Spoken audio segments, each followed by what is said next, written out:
Hi students, 10th max exercise 3.10 la first la 5th sum. Solve the following quadratic equation by factorization method. Factorization method தான் use பண்ண போகிறோம். 5th sum என்ன சொல்லுதுன்னு பாருங்க. 2x square minus x plus 1 by 8 equal to 0. Okay, இந்த quadratic equation தான் நம்ம solve பண்ண போகிறோம். Given equation என்ன சொல்லுது, 2x square minus x plus 1 by 8 equal to 0. equation எடுத்துட்டோம்னா, ஸோ இந்த கான்ஸ்டன்ட் டேர்மில் மட்டும் 8 இருக்கிறதுனால காமனாக 8க்கு நம்ம என்ன பண்ணணும், மல்டிபிள் எல்சிஎம் எடுக்கணும். அதுக்கு என்ன பண்ணுறோன்னா, மேலே மல்டிபிள் பண்ணுறோம். Multiple on 8 both side we get. அப்படி பண்ணும்போது என்ன கிடைக்குதுன்னா, இங்கே ஒவ்வொரு டேர்ம் கூட 8 மல்டிபிள் பண்ணும்போது, இங்கே 8 மல்டிபிள் பண்ணும்போது 2 கூட 8 மல்டிபிள் பண்ணும்போது 16x ஸ்கொயர் ஆகிடும். இங்கே 1 இருக்குது, 1 கூட 8 மல்டிபிள் பண்ணும்போது 8 ஆகும். ஸோ -8x ப்ளஸ் இங்கே 8/8 ஆகும்.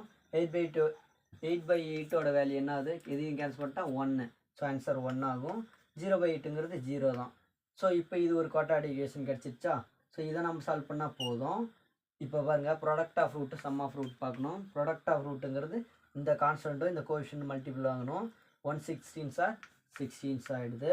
இங்கே வந்து -8 ஆகிடுது. ஓகேவா.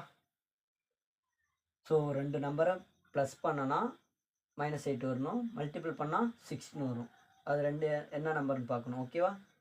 இப்போ 4 4s பாருங்கள், ரெண்டு ஆட் பண்ணால் 8 வந்துருச்சு. பட் -8 வருது. ஸோ இதுக்கு மைனஸ் கொடுப்போம். இது ரெண்டு ஆட் பண்ணும்போது -8 வந்துச்சு. இது ரெண்டு மல்டிபிள் பண்ணும்போது +16 வருதான்னு பாருங்கள். -into ப்ளஸ் ஆகிடுது. 4 4s 16 ஆகிடுது. ஓகேவா. பட் என்ன பண்ணணும்னா, இங்கே x² கோஎஃபிஷியன்ட் என்ன இருக்கோ அதை நம்ம டிவைட் பண்ணணும் இல்லையா. ஸோ இந்த 16 டிவைட் பண்ணுறோம். இங்கேயும் 16, இங்கேயும் 16 பண்ணுறோம். இப்போ இந்த இடத்துல என்ன வரும், 1 4s 4, 4 4s 16, 1 4s 4, 4 4s 16. இப்போ இந்த இடத்துல என்ன வருதுன்னா, -1/4ன்னு கிடைக்குது. இங்கேயும் -1/4ன்னு கிடைக்குது. ஓகேவா. ஸோ இப்போ இந்த இடத்துல இந்த ஃபேக்டர் கொண்டு போய் எழுதும் போது கீழே இருக்கிறது எப்பயும் கொடுத்துருக்கிற வேரியபிளோட மல்டிபிள் ஆகணும்.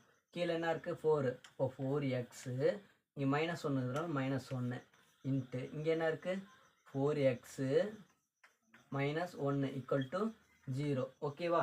ஸோ இது ரெண்டையும் செப்பரேட் பண்ணுறோம். 4x -1 equal to 0, 4x -1 equal to 0. எக்ஸோட வேல்யூ வேணுங்கிறதுனால 4x அப்படியே வச்சுக்கலாம். -1 வந்ததுனால +1, x ஈக்குவல் டு மல்டிபிள் 4 இங்கே டிவைடில் போகும். ஸோ எக்ஸோட வேல்யூ 1/4. இதில் பார்க்கும்போது சேம் ஆன்சர் தான் வரும். பாருங்கள், 4x அப்படியே வச்சுக்கலாம்.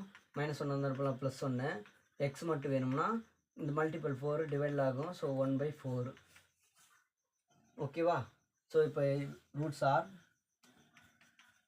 எக்ஸ் இஸ் என்னாவது 1/4 அண்டு 1/4. ஓகேவா. ஓவர்.